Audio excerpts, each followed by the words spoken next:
So since I'm much better at explaining these things on video, I'm going to talk to y'all about the endocrine system in this video. And we're going to start at the very top in the brain where the hypothalamus is located. This is where the releasing and inhibiting hormones come from. They are called releasing and inhibiting hormones because they release or inhibit certain hormones in the anterior pituitary gland. Not all hormones that come from the hypothalamus have the words releasing or inhibiting in them because there are two hormones that don't require any releasing or inhibiting in the posterior pituitary gland, and you'll see why in a minute. So the two hormones that travel from the hypothalamus to the posterior pituitary gland are oxytocin and antidiuretic hormone, or ADH.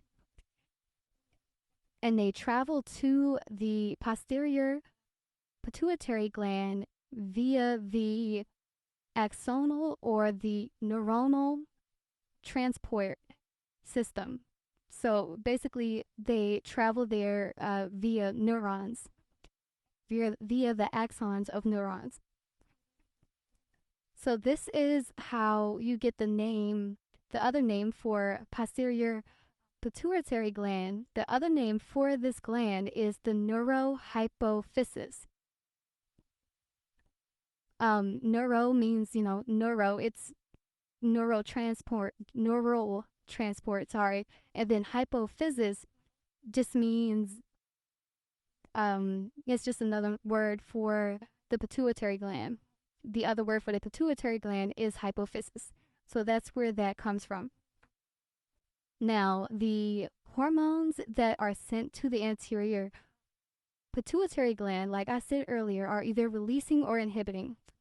First, we have the luteinizing hormone releasing hormone.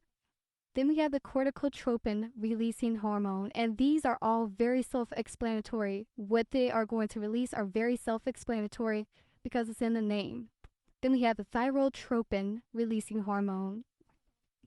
Then we have the prolactin releasing hormone, or the prolactin inhibiting hormone. Now remember, these are two different hormones. They're two separate hormones, but I couldn't fit it on this page, so that's why they're together like that. And then we have the growth hormone releasing hormone, or the growth hormone inhibiting hormone. These two have inhibiting hormones, but the other three that I've already talked about, they don't have inhibiting hormones because they do inhibit themselves via a negative feedback system, which is that's a whole nother video on its own. So I'm highlighting here that each of these names have either releasing or inhibiting in them. So if you see that on a test, then you know this came from the hypothalamus. If it's releasing or inhibiting, it came from the hypothalamus. Next, I'm going to talk about the thyroid gland. In order to talk about the thyroid gland, we need to go back up to the hypothalamus. From the hypothalamus, we have the thyrotropin. It looks like I spelled that wrong there, but the thyrotropin releasing hormone. The thyrotropin releasing hormone will go to the anterior pituitary gland, and it will have that gland release the thyroid stimulating hormone. The thyroid stimulating hormone will travel to the thyroid gland, and it will stimulate it to produce T4 and T3, but it will produce T3 at a much lesser amount than T4 because T4 will be converted to T3. T3 is the active form of T4.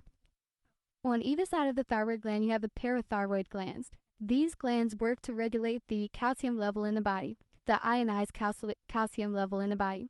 So they are stimulated by decreased calcium levels or increased phosphate levels. And if you have either of these going on, they will be stimulated to release parathyroid hormone. You also have in the thyroid gland calcitonin that is stimulated by I messed up there. That is stimulated by increased calcium levels. So that works to decrease the calcium levels if it gets too high.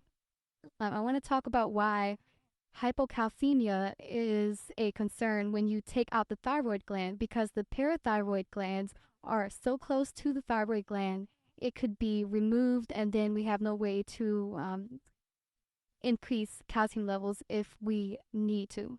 So that's why that is a concern. Next, we're going to go to the kidneys where the adrenal glands are located. They sit right on top of the kidneys. First, we got to come right back up to the hypothalamus, because that is where corticotropin releasing hormone is going to go to the anterior pituitary gland to have that gland release adrenocorticotropic hormone, or ACTH. ACTH is going to travel down to the adrenal glands, and it's going to stimulate it to release aldosterone and cortisol. It doesn't release aldosterone as much as other systems in the body, such as the RAS system, but it still does so. We also have epinephrine, norepinephrine, and the sex hormones that are located in the adrenal glands as well. This other name for the sex hormones is the androgens. There are 3 layers to the adrenal cortex. Aldosterone is made in the glomerulosa, cortisol is made in the fasciculata, and the androgens are made in the reticularis. These are in order from outermost layer to innermost layer. So you can remember this by GFR, and GFR goes with the kidneys, of course. So outermost layer to innermost layer. Then we have the epinephrine and norepinephrine, which is made in the adrenal medulla, which is the innermost part of the adrenal glands. Epinephrine is made 4 times as much as norepinephrine in the adrenal glands. So I had to add this little part because I forgot to talk about the other hormones that are located in the anterior pituitary gland. So we already talked about thyroid stimulating hormone. We talked about adrenocorticotropic hormone, or ACTH. Now we're going to come over here and we're going to talk about the other 4 hormones in the anterior pituitary gland. We have follicle stimulating hormone. Then we have luteinizing hormone, and both of these hormones are released by the luteinizing releasing hormone from the hypothalamus. Then we have growth hormone and prolactin, and they are self-explanatory.